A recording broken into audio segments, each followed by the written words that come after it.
And then when I get validation from the client, it's like, okay, I would never have guessed that. That's impossible. Some of the stuff that I hear from the animals, I can't make up.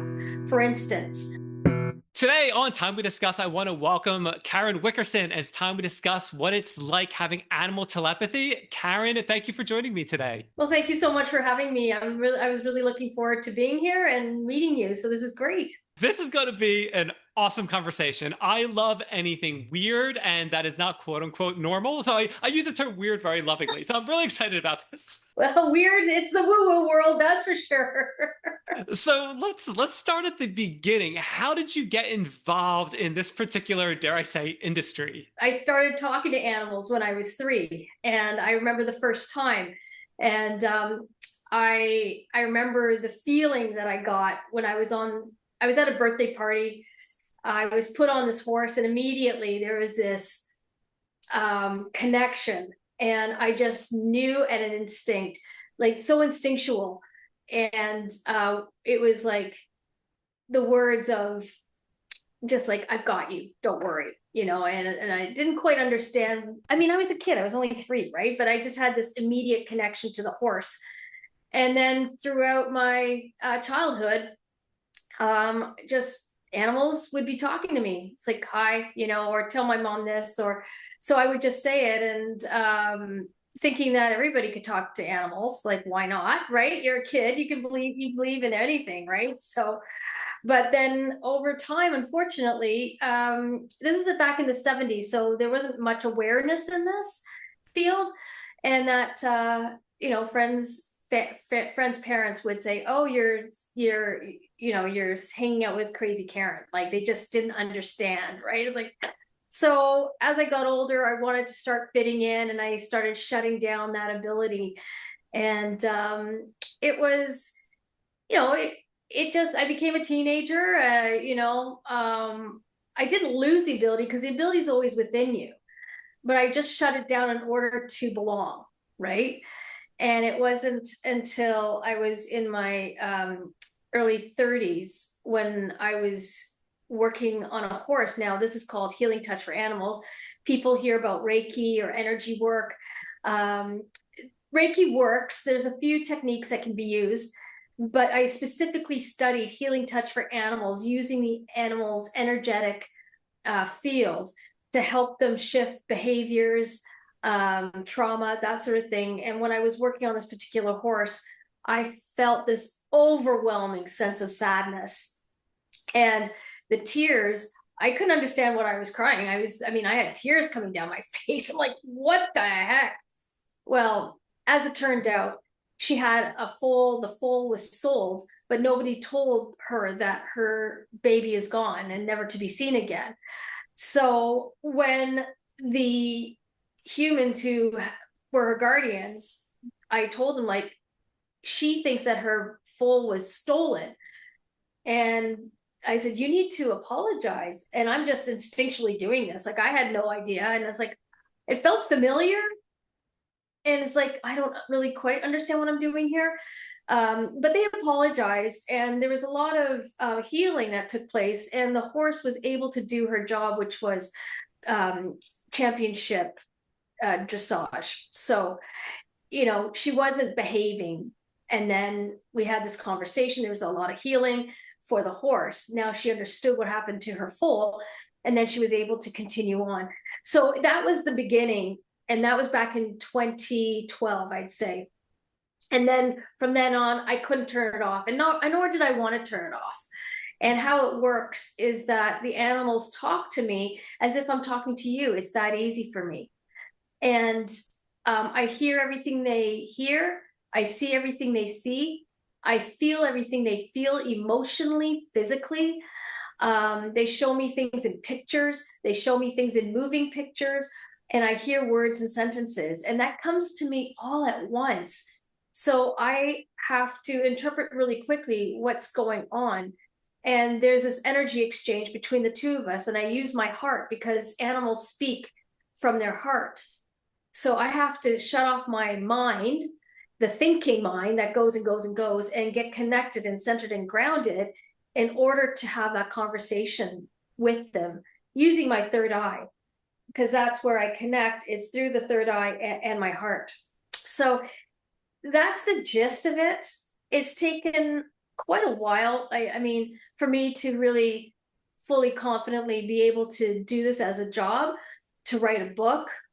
I keep saying I didn't write the book. The animals wrote the book because they just channeled right through me, and I typed so fast that I was able to capture everything that they had to say and what they want humans. They want humans to know about their living experiences, about how they perceive life, how they experience life and death, how they want to live with humans. And the biggest message is that, you know, animals are sentient beings and they are equal to us, and we walk in tandem together on this earth, and they want to be treated like equals. They want to be seen as sentient beings and not just something to be owned and something to be dictated to. That's not how they want to live their life. You talked about shutting it down essentially when you were younger, and Yeah. then allowing it to come back into your life, we'll say. What kinds of things did you do to, I don't want to say reinforce it, but kind of like give it more strength? What are some things that you did to do that? Yeah, that's a good question. I had to trust my intuition. I had to trust myself. It's an inner knowing that what's coming to me is the truth. And that took a lot of work because, you know, we shut off our intuition, we shut off our instincts, you know, we second guess everything.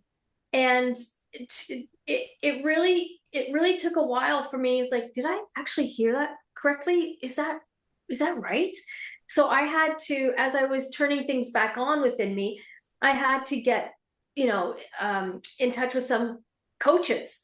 You know, I did some lessons to reintegrate all that back in. And the biggest one is that you have to be open-minded, and you have to trust what you're hearing and what you're seeing, and trust your intuition, because that's how they talk, that's how they connect with us. So those are the biggest things that I really had to grow within myself. And I still question myself at times. You know, it's like, really? And then when I get validation from the client, it's like, okay, I would never have guessed that that's impossible. Some of the stuff that I hear from the animals, I can't make up. For instance, one cat was telling me, where am I going to live when my parents separate? And so I didn't know that they were in the middle of separation talks. I said, look, this is pretty sensitive. You've got kids in the room. You may want to get the kids to leave before I ask this question. And sure enough, they said, how did you know? I said, well, your cat just asked me, who am I going to live with when you separate? You know, I'm like, I can't make that up, right? So it's trusting yourself is the biggest thing. And it's hard to do. I mean, we're not socially supported to trust our intuitions. Does that make sense? That makes sense to me. Yes. This is going to sound like an odd question, but I'm very curious. So you talk about hearing them, okay? Yes. So one, does it sound like it's coming from outside, or does it sound like it's coming from internally? That's the first question. And then going along with that, is it a voice? Do you actually hear a voice? Or is it more of, I'm so fascinated by this. It's so interesting. So take it away with that. Yeah. So the first question, how do I hear it? Well, it comes through my left ear. I hear it in my left ear. So I know that energy flows through us from the left side and out the right. So I always hear the voices through my left ear, and it comes into my mind. It's not like I'm hearing you externally right now. I hear it on the left side. When it comes to, sorry, what was your second question? Is it more of like actual voices, or more like, Yes. I guess ideas or concepts? It is. Okay. Yes. Yeah, I talked to, I had one client, she had to tell her goat that they were moving from Vancouver to 10 hours away east, and that she had to behave in the car. And this is what she said, I need you to tell her what she can expect driving in a car for 10 hours, and how often we'll have breaks, when she can eat, and that I can't have her moving all over the car, and she needs to be just stationary. And she was talking to me in an English accent. I had a cat who was in a rescue situation. It was a male cat, big. He was a big guy. He was a tomcat. Um, so he came in unneutered. So he had the big cheeks, right? And his voice was a trucker dude. So I couldn't get my voice deep enough because what happens is I take on their persona sometimes.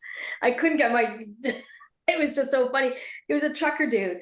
And they come to me how they want to be presented. So the trucker dude had just a cut off t-shirt on him, and the English the goat with the English accent, she came to me with a knitted sweater that a granny would make.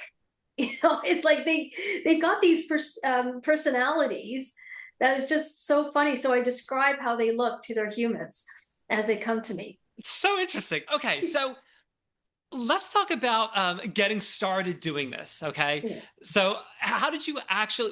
Okay. So let me actually start with this question, and I think I know the answer to this, but I'm going to ask it anyway. I generally don't like to talk about money. That being said, is this more of a hobby or is this actually an occupation? Oh, that's a really good question. I'm glad you asked it. So when I first started out, I was a family clinical counselor. I have a master's degree in applied behavioral science, otherwise known as family clinical counseling. And I was working with families that are at risk of losing their children for many reasons. And then I did family support to help families cope, when their unit is falling apart. So those counseling skills, the mediation skills that I developed over the 11 years I was doing this for a local family agency, helped me to be able to do the work that I do. But I couldn't just skip and say, okay, bye guys, I'm doing this now. I mean, really, there isn't much money to begin with, because you have to develop a network. You've got to get your name out there. People are like, you do what? It's like, yeah, I talk to animals. So I started for free just to practice I started at the Vancouver Orphan Refuge, the Orphan Kitten Rescue Association, VOCRA, Vancouver Orphan Kitten Rescue Association. So I started with them and I practiced, and I would say, okay, this cat wants to be named this cat wants to be named this way. Or I would explain to the cats why they were at this rescue and what was going to happen. And the feedback I got was that they were always calmer after I left, because they can expect what was going to happen. They had no clue why they were there. So it was all volunteer and a lot of free stuff. And then my name started getting out there. Oh, you need to talk to Karen. I'm like, okay, well, now I'm spending a half hour to 45 minutes, a few times a week. And so I started at a nominal fee of $30, I think, while I was working full time. And then it got to the place where, as I developed the network and clients, I had to go to part-time. And then I upped my fee. And then I would say it's taken 10 years to be able to do this full time with a reputation globally. I love hearing this. So whenever I speak to someone and they have very unconventional jobs and they tell me they're doing it full time, I love that because it's so much opportunity for so many different people. And that's going to lead me to this question. So you said you've had this since you were 3. Yes. Okay. So I don't know if you know this or not, is it possible for someone who may not have this to develop it, or it's like you have to be born with this skill and then develop it? What's your take on that? Yeah, good question. Anybody can do this, but you have to, number one, believe in yourself. You have to be open-minded, and you have to trust your instincts and intuition. And you have to trust that what you're hearing and seeing is real. So when I say anybody can do it, I mean, it's kind of like anybody can swim. You just have to learn. Now, there's Olympic swimmers and there's people who can dog paddle, right? So it depends on where you want to be on that spectrum. And I would say go to any animal communicator who has a great reputation, who offers classes. There's a few of them in the States who I would recommend. and just start practicing on friends' animals you don't know that well. And it's like, really, when you start trusting yourself in life, it also opens up that pathway to trust what you're hearing and seeing. This is going to be a bit of an odd question, I think, but maybe not. I don't know. Um, does the type of animal matter? Is it easier to speak with some over others, or it doesn't? They're just like any other creature. It's now. No, I talk to all animals, and they're all equal in terms of how the ease in which I talk with them. What's difficult are wildlife. Wildlife would right now, they don't trust us. Um, they will educate. Like, I've had some conversations because I live in the Pacific Northwest in Vancouver, and we've had, a few years back, we had a mother who lost her calf, and she carried her calf after she passed for, I can't remember, it was a very long time. I want to see 17 days and nights. I can't remember. You can Google it. And she was talking about, I connected with her. I said, why? What's happening here? Like, people are grieving for you. She goes, I hope so, because I need to raise awareness about how polluted our waters are, and it's affecting our offspring. And so we had as long as we approach them with respect, deep respect, and not an ego thing, but as an equal, they will educate us. So as long as it's about education, as long as it's about from the heart and it's true, and they can tell that you're pure in intention, they will talk. But the wildlife, like birds, you name it, they would rather not. That's my experience. You talked before about Reiki. You talked about energy. Are you able to take the skills that you've strengthened and adapt that to communicate with people on a different level, or no, it is strictly animals? No, that's so great, because I I do, and I'm practicing on communicating with people who are either passing or who aren't able to communicate. I'm practicing that now, because really, energy is energy, and we are animals. And I just figured, well, it makes sense. We're animals, they're animals. Why wouldn't I be able to communicate to a higher self of a person? So if you've heard of the telepathy tapes, they talk about, yes, okay.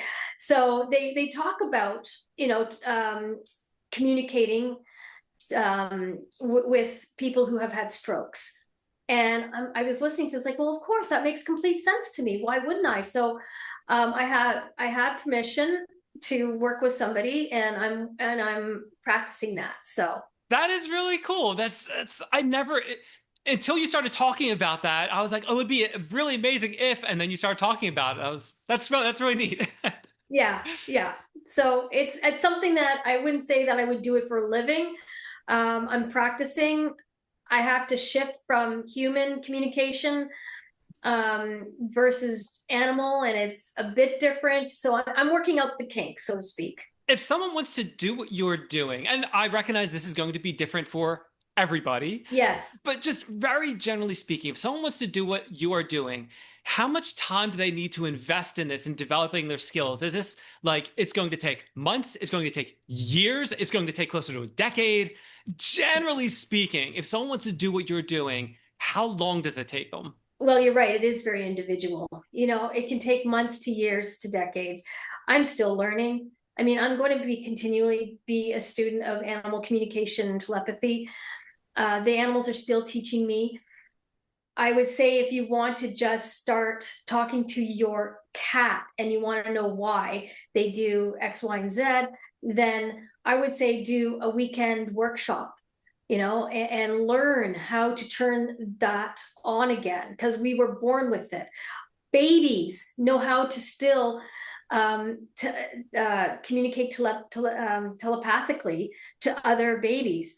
I remember when my two older granddaughters, when they were babies, I was able to connect with them and talk with them using telepathy. Now that they're older, I can't do that anymore, right? Because they have to be open to it too, right? But I mean, So it takes years. If you want to use this as it's not like, oh, I'm going to learn how to type and become an assistant. It's not that. It's a life journey. It's a lifetime journey, but to make a living out of this, I would say it takes years of developing your skills as well as practicing, as well as developing a network of connections. All right, that's awesome information. One of the things I like to do is if someone is looking to, especially transition, if they want to transition from one career to another, if this Yes. is something that, no pun intended, speaks to them, they can start to think, okay, well, this is going to take me some time to really develop Yes. this. So, I might not want to quit my job in 3 weeks. I might want to plan a little No, better. no, I didn't quit my job. As I said, like I left the agency in 2015. I started this in 2012. And yeah, so I had a plan and I knew what I wanted to do and I did the plan and I had to really mark out, this is what I have to do by this point in time. This is what I have to do in this point in time. This is what I have to do in this point in time in order to be able to then transition and retire. So I was working full time while doing a few hours here and there. And that took a few years. And then I was able to, in the last 6 months of being with the agency, doing it part time. And then I realized, okay, I think I can do this. But I wouldn't say it's going to be quick money because it's not. You have to develop a reputation that people can count on, that what you're saying is as accurate as possible. Yeah. So let's hang on that for a second. When it comes to networking, what are some of the ways that you've grown your network? How do you find those people that are going to refer you out, aside from, clients essentially? But Yes. getting started, what is the best way to kind of start to carve your own path and get going? Rescues, rescues, rescues. Yeah. It's like, I've done these workshops. I would like to practice. I want to volunteer my time. Can you ask me some questions you'd like to know about this cat or this dog or this horse? And see what comes up for you. But practice, practice, practice with the rescues, with friends, animals who you don't know all that well. Volunteer your time. That is the best way. When you get involved with the rescues, people who are running the rescues will see just how great a job you're doing, and then they'll recommend you to their friends, and the word of mouth is like fire. I have done very little advertising. I really, it's word of mouth, 100%. That is really, really good to know. Okay, Yeah. so changing gears slightly, aside from the obvious, okay, what are some unexpected perks that come along in doing what you're doing? I've made some great friends. Honestly, like I have some lifelong friends out of this, like-minded. Well, of course, love for animals, but just that really great connection. And I'm like, wow, had I not done this, had I not had this client and met this client, we would have never become friends, right? So that was an unexpected thing, and that that has been wonderful. And I'm talking about friends around the globe, not just in Canada or North America. Like it's pretty cool that we'll stay in touch. And then years later, they'll send me pictures. Oh, they'll send pictures of their newborns or of their new animals or whatever. So we get to stay in touch. And I know that if I go to that country, I have a place to stay as well. So it's that kind of friendship. Another perk I would say is that oh, wow, that's such a good question. It would be the animals. They've taught me so much. They taught me, the biggest lesson I learned is that when it comes to the animal passing away, they experience it as just taking off their coat. Literally, they're just taking off the fur coat, and they say, do you cry when you take off your raincoat? No. Well, that's exactly what we're doing. We're literally taking off our raincoat and we just walk out of it. It's just that your eyes don't vibrate at the frequency that we exist in energy. And they've shown me that they go over the Rainbow Bridge. There is a Rainbow Bridge. I can confirm that. They go over the Rainbow Bridge, and then they go into what's called the Rainbow Pasture, where all animals get to live together harmoniously. And they learn off of each other. They do a debrief of what their life was like. They learn about, if I was a cat, but I want to be a horse, then I'll go to the horse and say, what do I need to learn about being a horse? I mean, it's so, I call it going to school. to learn to be another species. But it gets really intricate. So for me, I have a different take about death and dying when it comes to the animals, and it's shifted my perspective of the whole life experience of the human, of humans and our loved ones dying. It really has, and it's given me peace of mind and comfort as well. So that's been a big perk of this. Karen, all this has been just really, really good information, but unfortunately, I am running out of time. Before I hand the floor over to you, I just want to take a second and thank Laura Van Tyne for introducing us. Laura was in episode 143 as an exorcist, so everyone please go check that one out. The link is in the description. Karen, this is the part of the show where I like to offer my guests the opportunity to talk about a project they're working on, a cause they believe in, more about their business. So if there's something specific you'd like to discuss, the floor is yours. We work closely with the Happy Herd Farm Sanctuary, just about an hour east of Vancouver in Abbotsford, Langley, Abbotsford. And they take in abused farm animals, neglected farm animals, rescued farm animals from the SPCA, whatever have you. They do a phenomenal job of taking care of every animal that comes to them. And so my cause is just raising awareness to this farm sanctuary and the incredible work that they do. And so they can look up the Happy Herd Farm Sanctuary online and see the incredible work and how they support the disabled, like if they can't use their back legs, they use wheelchairs, how they accommodate, and the animals' journeys themselves. So that's my biggest cause, and that's what we support. Karen, that is an amazing cause. I'll make sure I get links from you. I'll put them on the website. They'll be in the show description. They'll be all over the place when people are trying to find it, they can. If there's a donate link, I'll also throw that on the webpage as well, see if we encourage that a little bit. But Karen, it's been absolutely awesome having you on Time to Discuss, and we learned all about animal telepathy. Thank you for having me. This was such a blast. I really appreciate it, Dan.